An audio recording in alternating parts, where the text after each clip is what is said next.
Hello everyone, and this is my review for TNA Impact Wrestling on February 21st, 2013.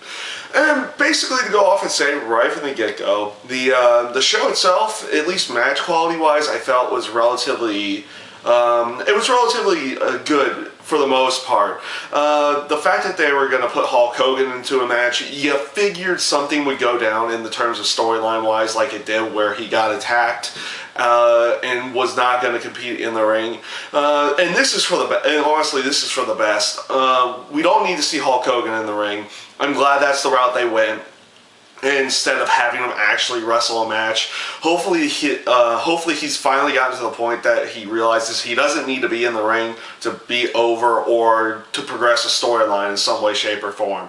Now, in tow, I'm going to go off and focus most of the review around the world title storyline after I get through a few other areas. Basically just to go through a bit of an overview with RVD, good match with Kenny King again, retaining the X Division title. Velvet Sky with a very good match as well with Brooke Tessmacher, Tara, and Gail Kim. That Fatal 4-Way elimination match was relatively good, and Velvet Sky pulled out the victory, getting the Knockouts title.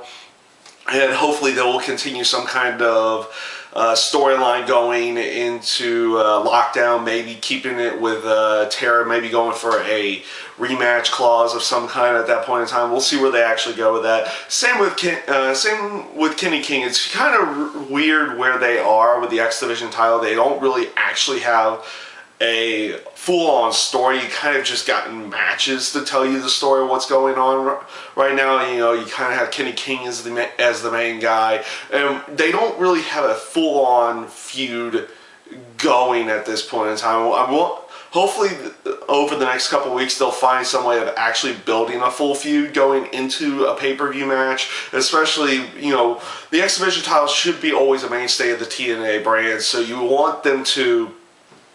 So I kind of want to see them do some kind of storyline going into the pay-per-view for that title. But also for the most part, what you've been seeing again with Austin Aries and Bobby Roode, they're working really well together. I liked the 8-man tag match that they had that night. Seeing them walk out on Christopher Daniels and Kazarian builds a little bit of tension. Maybe we'll see a match between the two of them. I would think that would be a really good tag match and a really fun feud to watch if they decide to go in that route. Now, here's my thought on what they decided to do with the World Heavyweight title situation in the terms of story or in the terms of how they decided to name a #1 contender. In the story aspect, the week before you had not the 8 matches, you had the 8 guys in the 4 matches to compete to impress Hulk Hogan to try to get a world title shot. Now, in tow, you had some really good matches, and you figured those were going to be the 8 guys that he was going to go with. Now, the criteria was, in terms of what has happened over the last couple months, the people who had stepped up and everything like that. If that was the full criteria from the get-go, it would be more understandable putting Bully Ray into the world title match. But considering the fact that the criteria is supposed to be, story-wise, those 8 guys in those 4 matches, it makes no sense putting Bully Ray in there. I'm really hoping this turns into some kind of heel turn, whether it be Bully or Hulk Hogan or somebody in tow has to turn heel at the Lockdown pay-per-view and becoming a member of Aces and Eights or something in that sense. Now, granted, that would be a good thing for the Aces and Eights storyline building, having this become a climax, and that's actually my kind of prediction a while back. If you'd seen reviews in the past, that was going to be a climax moment, a main moment for the Aces and Eights, and I feel that's where they're going to go. Just adding the extra criteria in there of, you know, the person who stepped up against Aces and Eights and all that type of area. I wish they would have been able to do it in a different way, but that was the way they decided to go about doing it. And honestly, in terms of that area of the storyline, it really just didn't make any sense to me putting Bully Ray into the world title situation. So hopefully we will get that heel turn-esque, whether it be Hogan, whether it be Bully Ray or Bully Ray and Brooke or something in that sense at the pay-per-view. Hopefully that's what we'll end out seeing at the pay-per-view with the world title situation. Hopefully they'll have something like even little subtle touches going into the pay-per-view of the next couple weeks of Impact. Maybe subtle touches of throwing out there that maybe there's somebody going to be turning heel, somebody's going to be going to aces and eights in some way, shape, or form like that.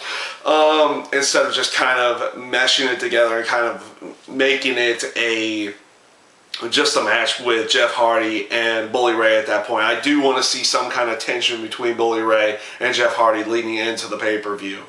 But overall, I felt the show, outside of the whole world title situation right at the beginning of the show, I felt it was a relatively good show for the most part.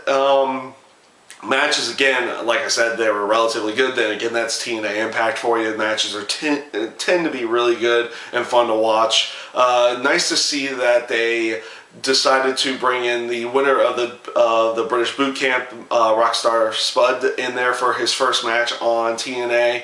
And it was good to see somewhat of a turn of Robbie E as well. But we'll see where there's only a few more weeks before the TNA Lockdown pay-per-view. Hopefully the stories will continue to progress and we'll get a few more matches and other storylines set up, hopefully within the next week, because they don't have too much more time before the actual pay-per-view event. And yeah, overall, I felt it was a relatively good show. And that's my review for TNA Impact Wrestling this week. I thank you guys for watching. I hope you enjoyed.